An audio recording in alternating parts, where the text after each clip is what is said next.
Da. Dobro. Je li problem ili ne? Mislim, mi ćemo snimati ovo tvoje predavanje i postavit ćemo na web. Ne, u redu. U redu. Može. Zato smo se odlučili da oficijalno na predavanja budu na engleskom jeziku. Moram malo pripaziti na jezik onda, mislio sam biti malo slobodniji u nekim izričajima, ali ajde. Pa dobro, stavit ćemo imamo ono za bip, Dobro. mašinicu onu. Dakle, Saša Ceci će nam se, ja sam stvarno zaboravio temu, jer sam nam ušte poslao naziv teme. Poslao sam naziv, ali evo, ja sam piće nešto. Nema veze. Ti predstavi, Ruđer Bošković institut, ali prije svega da nas poduči, nauči, da nam pokaže šta radi komunikator ili kako se komunicira nauka, kako se komunicira znanost i da nam predstavi ove najnovije metode, pošto znam sigurno da ih je. Ja. Ajde, dobro, nemoj me sad tu. Nego slušaj, prelazimo na engleski i zvaničnu verziju, može li? Aha, samo sekundu prije. Daj da probamo ovaj screen sharing, jer tu probao sam nešto pa je bilo host disabled. Samo da vidim je li to sad u redu ili nije. Ok, sad mislim share screen, šta će se dogoditi? Ne, još uvijek mi piše host disabled attendee screen sharing. Pa sad ne znam, jel ja moram nešto napraviti, host nisam ja nego Rifat, pa de vidi. Ajde ponovo. Ok. Da, ništa od toga. Mogu probat se spojiti na drugi način. Samo sekundu. Da. Samo sekundu. Pokušat ćemo navestiti nešto ovdje, a onda da ti budeš kao host.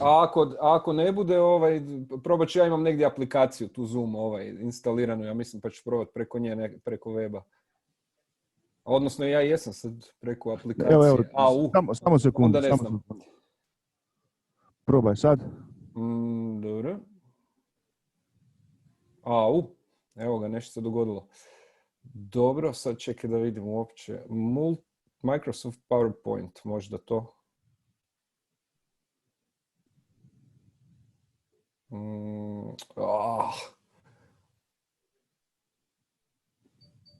Samo malo.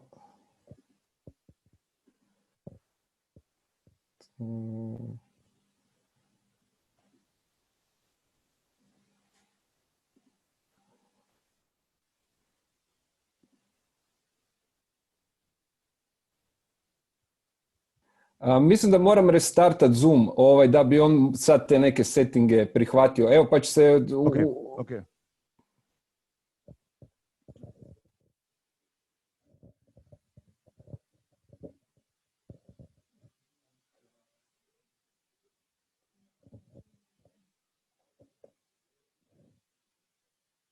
I mean, you will see what I do for this science communication and popularization, so maybe we will organize something else in your hometowns, some sort of workshops or whatever. So if you like what I will, like what I will tell you, then maybe we can, I don't know, meet in private somehow. Okay, so what I do and what I've been doing for the last 10 years is science popularization and science promotion. So I will tell you now what I do and why I do it and you will see why I call it a silly way. So I'm sure that all of you there are eager to do some science popularization. Maybe you have some experience at this point already. And I would really like to give you some useful advice about how you can do it better, but I don't really know how to do it. I mean, I have my experience and I can share it with you, and that's roughly what I can do. And then you can ask me some questions and I will try to answer them as honestly as I can. So I wanted to show you everything that I did in last 10 years. And if I have done that, then this presentation would be like 30 or 40 pages of my pictures. And that's really silly, you know. So instead of that, I want to give you opportunity to ask me more questions, and I will just briefly run through all of these things that I've done. So it looks like this. Ugh, just let me see how I do. Okay. So this is basically what I've been doing during last 10 years. Before, I told you I don't have any theoretical knowledge about the science communication, really. I never studied it. I never read anything about it. But I learned that there are like three most important elements in every science popularization activity, whatever you do. So the first element is that whatever you do, it has to be informative. I mean, if it's not informative, then it's not science in this science popularization. I mean, you have to teach people something related to science. The other thing that it has to be is interesting. I mean, if it's not really interesting, then it's not really popularization, right?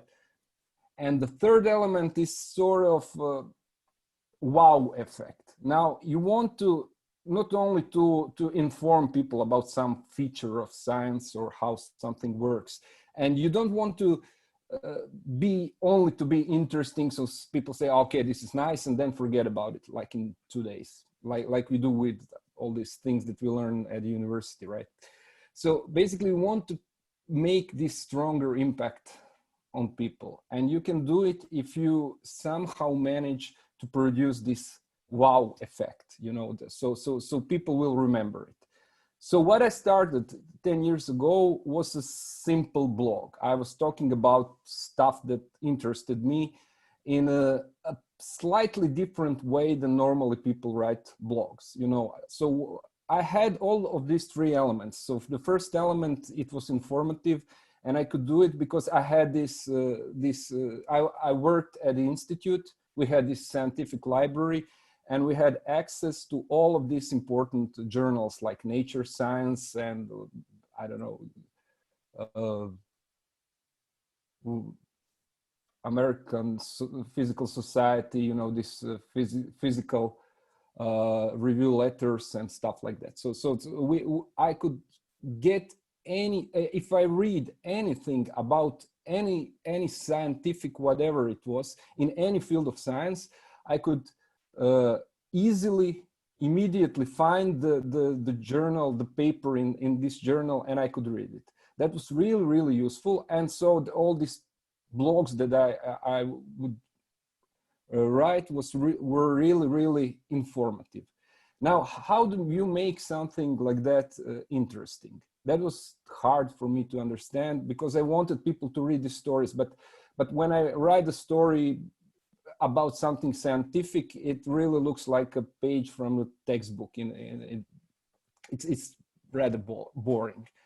So since all these stories were in my mind for quite a time, they somehow fused with my personality. So these scientific stories somehow became my personal stories. So instead of removing this subjective personal thing from these scientific stories, I just shared them with other people. And it turned out that it was interesting for people. They really liked it. And the wow effect I achieved through these personal stories was that I was really completely open about whatever I wrote, not just scientifically, but also personally. And so it happened to me that people who would meet me for the first time, they would talk with me for a couple of minutes or maybe half an hour, and they were really surprised that I was exactly as I would describe myself in these blog posts, in these stories. So the reason I did it was deliberate. I mean, I thought about it a lot before I even wrote my first story. And I figured there is this saying from Abraham Lincoln who said that you can fool all the people for some time and you can fool some people for all the time, but you cannot fool all the people all the time. And this is, I'm sharing my scientific knowledge. I want people to trust me. And if I cheat, if I lie, if I'm not really honest with them, they will figure it out, and everything will, you know, just it won't work. So this is my experience. I know that many other people, basically I don't know anyone who does it like this.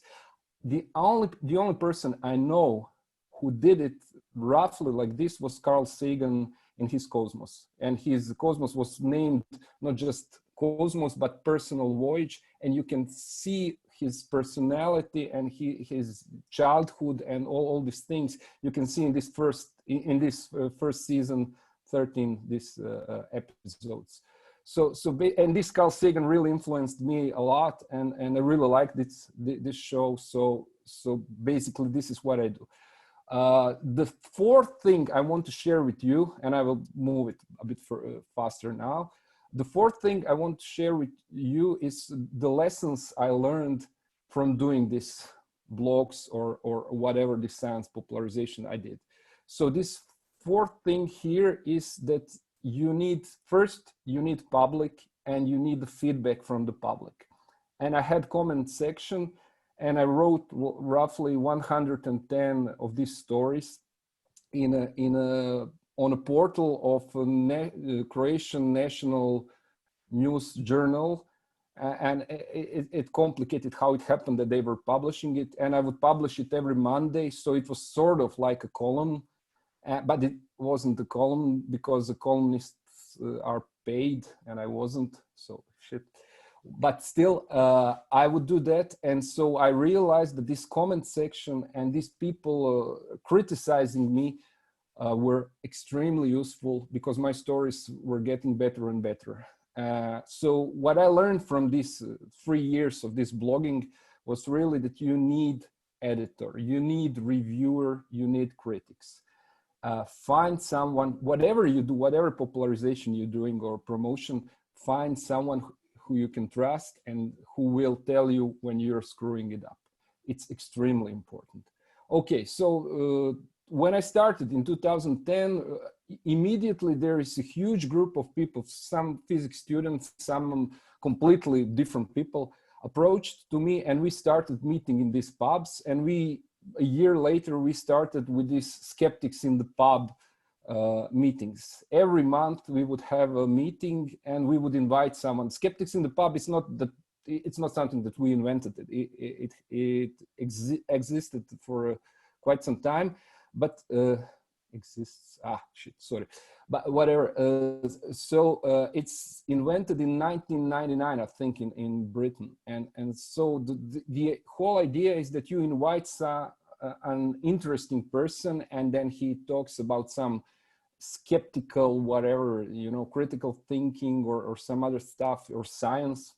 And it lasts like 2 or 3 hours. But since I was one of these organizers, I didn't really like this idea, because I was always afraid that we will invite someone who is extremely boring. I mean, boring. So instead of inviting one person, we started inviting 3 people. And so each of them got roughly 20 minutes and present us something interesting from their field of work, if they're scientists or something. And then we have, like after these 20 minutes, we always have 30 minutes of discussion. And what is informative? Well, the guys, usually scientists. What is interesting about it? Why people like it? Well, they like it because we're in a pub, so we have beer. And people love it when they're listening presentations and drink beer and throw some comments and stuff. And what is this wow effect there? Well, discussions, these long discussions and cigarette breaks. I mean, you get out from this pub, and then you discuss with different people. You meet all these different people, and it's really, really interesting, and people loved it. Now, what is the lessons that I learned there? Well, it is fun. I loved it, and I would recommend that you do it as well in your towns. However, what happens that we are sort of a group, and it didn't take too much time that we started with this group thinking and we became some sort of a bubble, you know, echo chamber. And suddenly it was extremely difficult to invite anyone who wasn't a member of this, you know, who wouldn't think the same way we think.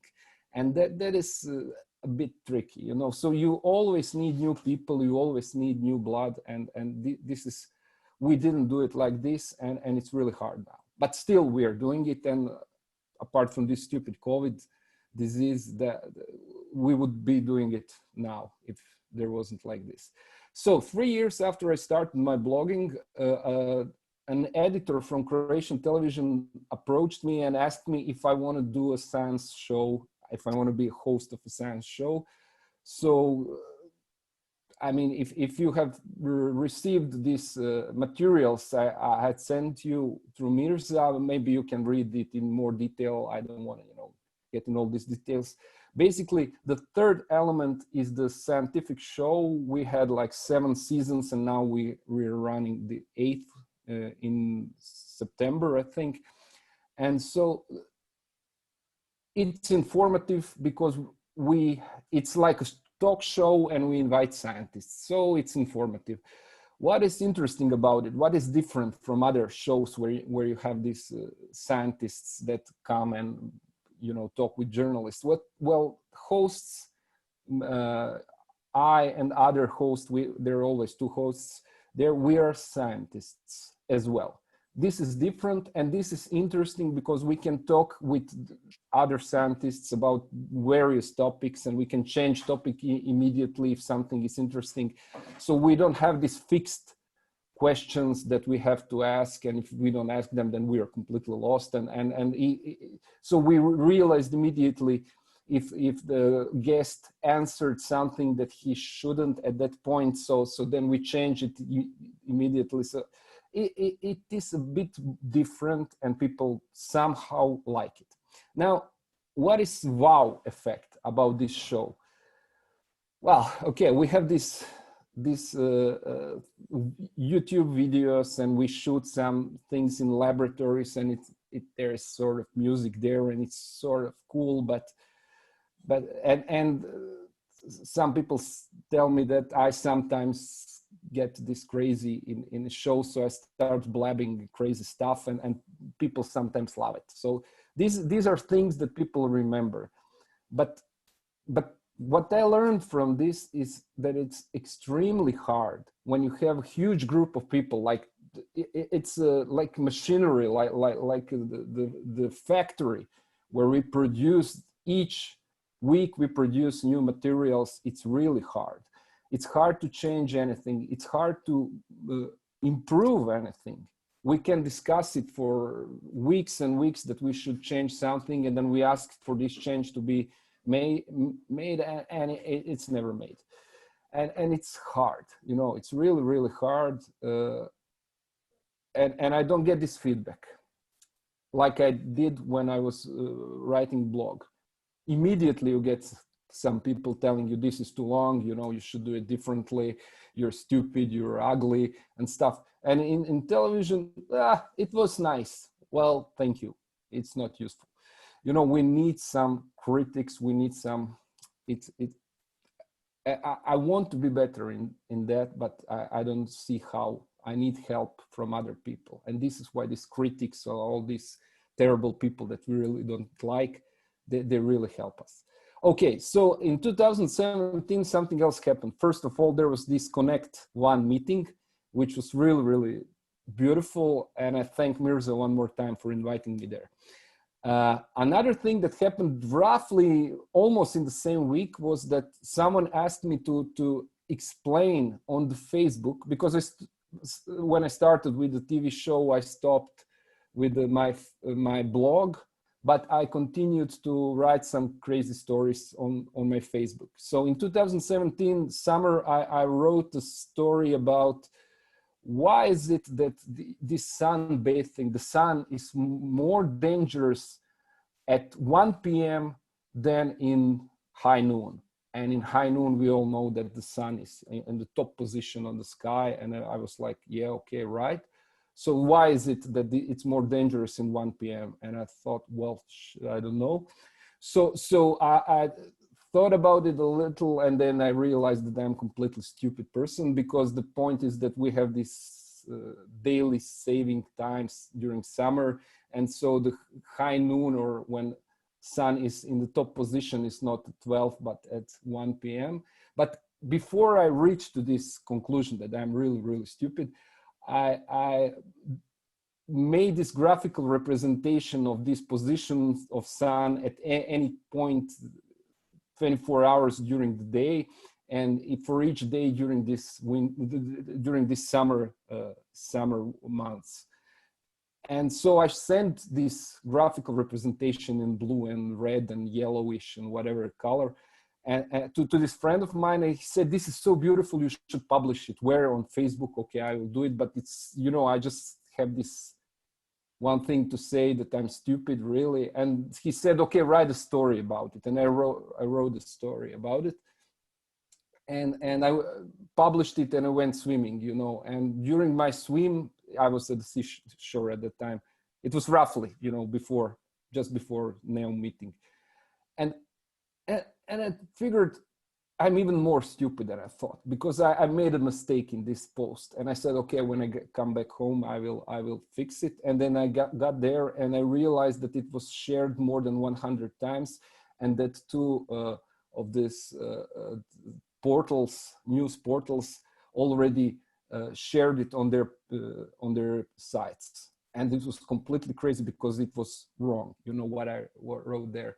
So I fixed it. I sent these emails to the editors of these portals. Please, I did a mistake. Please change these things. So they did, and stuff like that.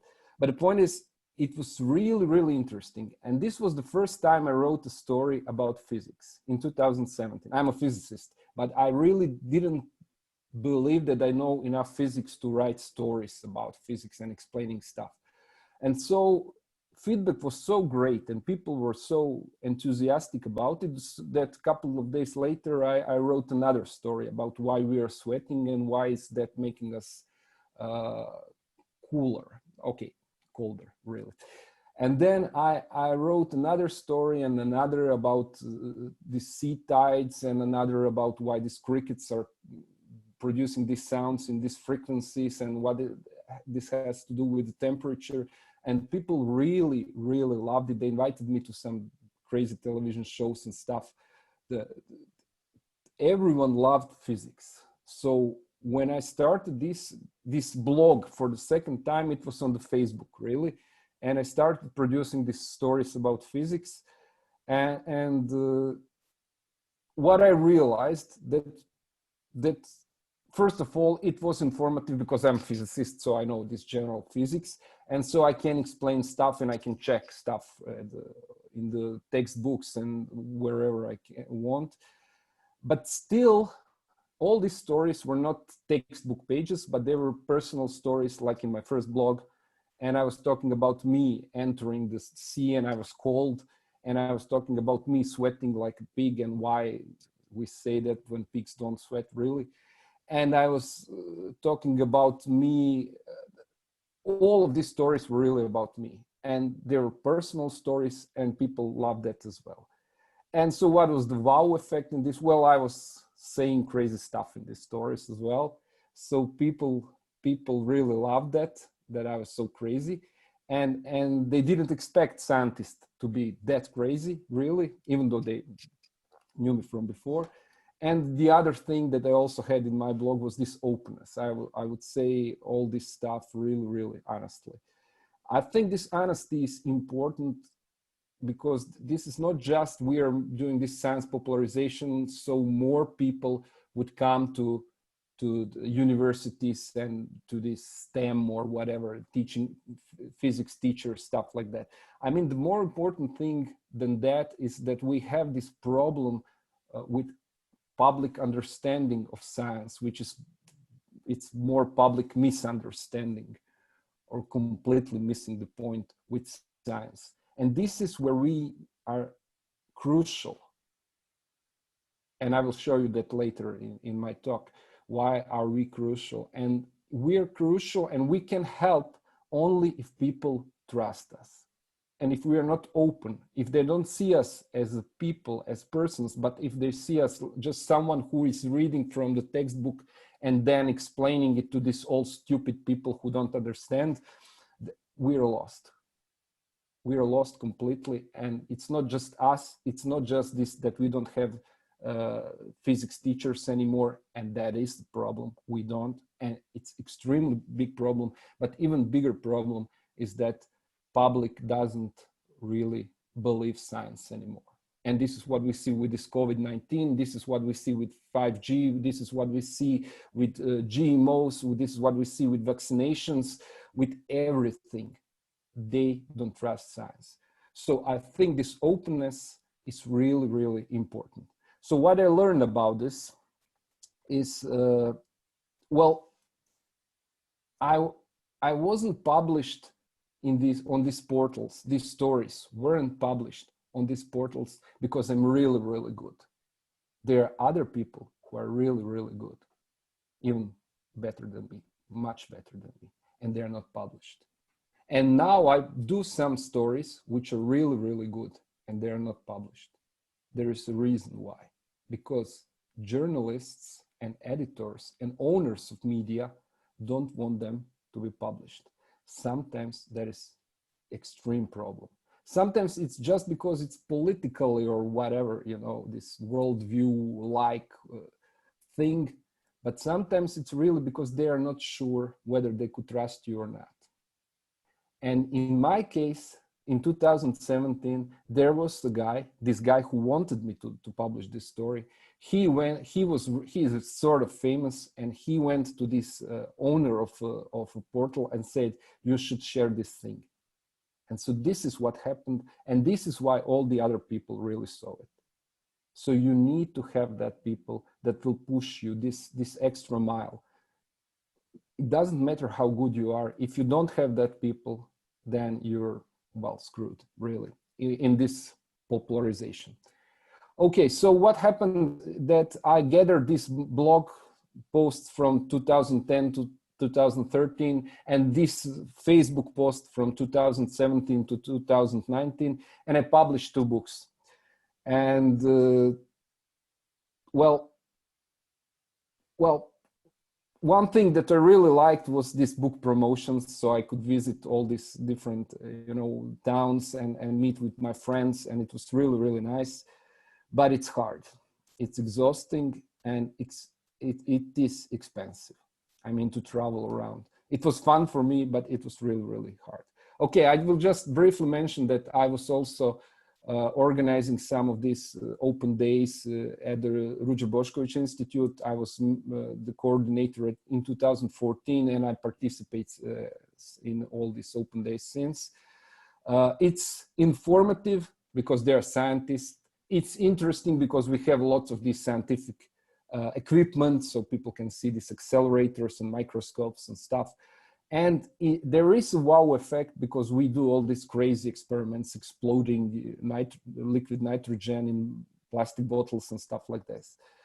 Problem is, it is expensive. It is really time consuming and expensive. I also participated, I mentioned that I might come to some of your towns, maybe even this year, but most probably next year, because I did some winter schools in Tuzla in 2017 and 2018, and I really loved it. It was informative because there were students. It was interesting because there were students, and there was wow effect, there were students. So I really, really loved it. There was a friend of mine who did his PhD at Oxford University, and they had this sort of Harry Potterish dinner with his professors. So they invite all these special students and special professors, and they have this dinner. And so he was sitting next to a esteemed professor who they didn't know each other before. So he had to ask him something. He didn't know why. He didn't know what. And so he asked him, what are his students like this year? And the professor said, well, not that good. didn't learn anything from them. So this is what I learned when I was in these winter schools, that I learned a lot from the students in Tuzla and then from the students in Neum in 2018. So I hope that you will help your mentors and your professors to learn a lot from you this year. Now, in addition to all this, since this COVID hit us really hard, Martina and I, the other host from the Third Element, we started this kitchen science project. So we shot several of these videos, and it was cool because it's informative, because a scientist, and she was a student then, we were talking about science, so it's informative. It was interesting because both of us were these hosts from television, and it was sort of wow effect because we would say crazy things on this show. But basically, when you talk to a camera and just speak, it's as you can see now at this point, it's really boring. So I hope it can be better. It could be improved. We could make it much more interesting, but we didn't get enough feedback. We didn't get enough critics.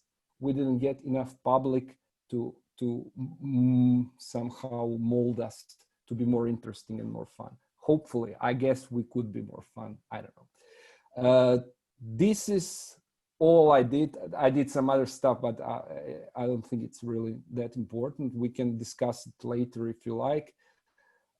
This is all I wanted you to hear from me about what I do. Now, there are some other things I would like to share with you. And first of all, this is one thing you need to understand. You will find people who will love what you are saying, not because you, and not because you said it and it's science and it's true and it's whatever. No, it's just because they share this what you're saying is in accordance with their opinion. So they love it and they love you. And then you will say something that isn't, and you will be surprised. Well, you won't, because I told you now. Okay, so this is one thing. The other thing is really, really interesting for me, because I had these skeptics in the pub, and we are like promoting not just science, but critical thinking. So what I learned, and I realized that it's not just us who thought that we're critical thinkers. Basically, every single person on earth think they're critical thinkers. Even better, they think, every single one of them, that they cannot be fooled. And immediately, when you think this, you already fooled yourself. And this is really, really important thing to understand. I know some of you already know this. Some of you will realize that when it happens to you. Some of us will never really understand it. But nevertheless, my job is to share my experience, and this is what I'm doing. What also happened to me, and this is from last couple of months, okay, this is April, really. So suddenly there was this COVID epidemics, COVID-19. And COVID is really a disease, it's a medical thing, and I'm a physicist. So I figured I shouldn't really get in the way with these people who understand medicine, and I don't want to talk about it. So I didn't. I really kept quiet and just let other people talk about it. But in April, something completely crazy happened. So in addition to this stupid COVID thing, the coronavirus, we also had this 5G craziness, complete craziness all over the place. You know that we shouldn't have this 5G because the frequency of these electromagnetic waves is higher than for 4G, and higher frequency means a larger energy. Yeah, right, in quantum mechanics, not in this classical electrodynamics, but still. And so it will kill us. And then some of my friends said, come on. I mean, all the time in the history, there was someone who would, doing this fear mongering, frightening people about some new technology. So there is this poster that says this is against the electrical lightning in the cities, that they were afraid that these power lines will kill people, and this is terrible. And so I said, yeah, when you have these electrical lights, it is more dangerous because the frequency of the visible light is larger than this the microwaves from the cell phone. So naturally, you should be afraid. It was sort of a joke, but it went completely crazy. And so what happened in this comment section, there were huge number of comments, and someone told me that it was us scientists who are to be blamed for this situation. We're here now in this shit because of the scientists, and I became really pissed off. So I wrote this: why are we here where we are? And suddenly it went completely crazy. So I was pissed, and I did this rant. Normally I don't write rants, but this was a rant. I was really pissed off. And so suddenly there was like 1.4K people liked. It was shared huge number of times, and I was really surprised that. And the picture I took was the picture of this landing on a Titan from this Huygens probe. And so these are really, pictures from this landing. And I wanted to show them that we are not here because in this trouble with the COVID and all this stuff, anti-science stuff that I told you, and all these problems that we have with the modern civilization. It's not because of scientists and critical thinkers and people who really love science, but because of these people who really don't like science, hate science, and stop us I mean, I don't know, I was really sad and angry. So I wrote it, and I explained in this rant, I explained several things, and I addressed several issues that were really frightening people. So I explained why 5G cannot be, dangerous, and all these things, why are they really completely senseless and stupid and doesn't, and what happened really, I didn't realize how many people really wanted someone to say something like this. So a guy from the newspaper invited me and asked, can we do an interview? I said, okay, why not? And so we did this. And so I was talking about, he did an interview with a physicist who will open eyes of the public about birds who are dying from 5G networks, chip, vaccines and these microchips in it, or nanochips, and people burning these antennas of 5G. And so I told him whatever I know about it, and I checked some stuff and explained whatever I knew. And what happened a day and a half later, he contacted me and said, this is crazy. I said, what is crazy? He said, we have like 120,000 views on this interview, and people are calling constantly, and they're really, so they wanted someone to tell them it's all right. It will be all right. There is no danger. And now the problem with this is that for 5G, that was easy. But for COVID-19, it's completely opposite situation. And we have to tell people it's not gonna be all right. It will be difficult, it will be hard, and we have to be more careful. And we don't know really when it will be over. And so this is something people don't want to hear. But we still have to do it. We still have to talk about it. So this was really fun. This was really, I loved it.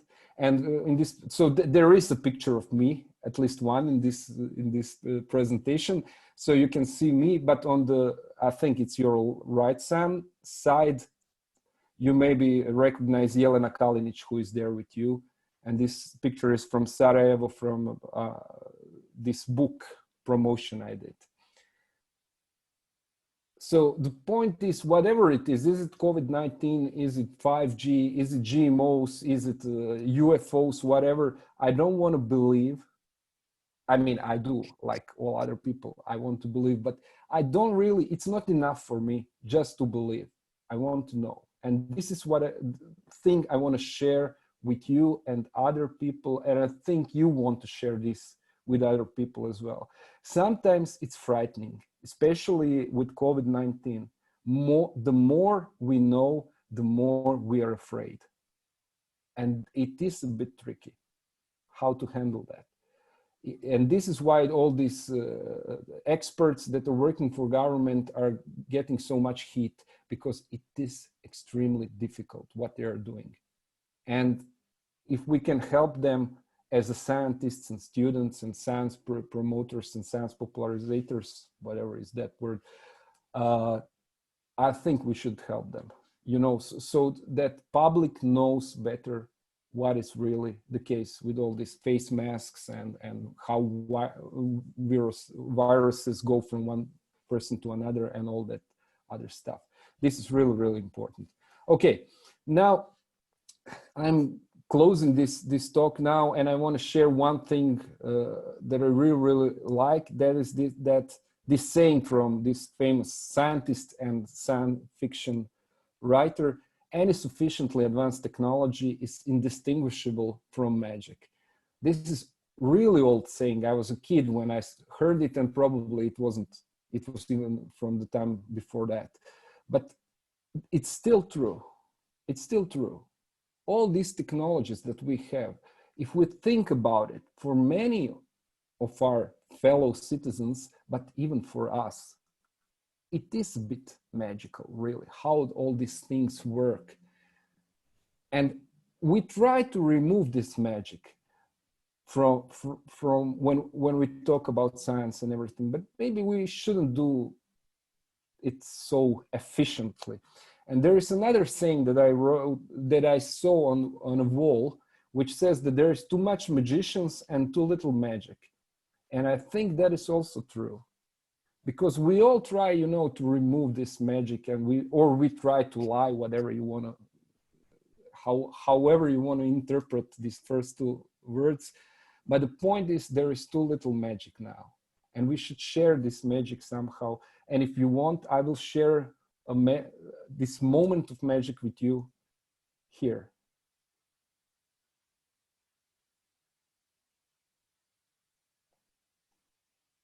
So this is one of these slightly modified, but one of these really interesting and important things that Carl Sagan said about the universe, that us are really how universe became aware of itself. And it's really important to understand that and to share this message. But you can also do magic on another slightly different way. And this is what I saw on this cartoon I saw at some point. So there, this superhero destroying this terrible monster. I think the city is Seattle or whatever. So, and this older guy says, cool. And the kid says, I wish we had superpowers. And so the older guy says, well, look at this guy with the ugly hat. Watch this. So you see, we all have superpowers. You have superpowers, and just use them. And that's it. Thank you.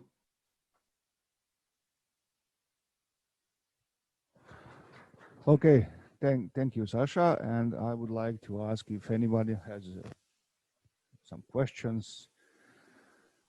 So I destroyed my 45 minutes now, I realized. But no, it's okay. So yeah. Anyone have questions? Okay, so maybe okay. Thank you for the presentation. Can you hear me? Yes. Yes. Thanks. Because you couldn't go to the Neum and met with us, I have some proposal for you, and I'd like to invite you in Mostar. You come and make some presentation about this.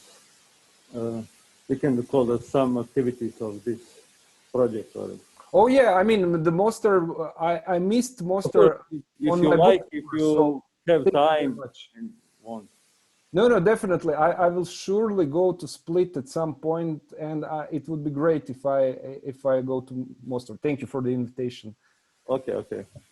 We stay in contact. Thank you. Okay. Anybody else? No. Okay, tell me, you had some idea that we have some work that we would do with students this evening, or what? No, it is canceled because you know, I didn't get any answer from you, so I planned everything. I planned something else. Okay. We have already 3 groups, and we were working with the 3 mentors, and we already started it yesterday. So No, it's okay. It's just it's if okay, they have some arrange questions. again, but probably not. You know. Okay.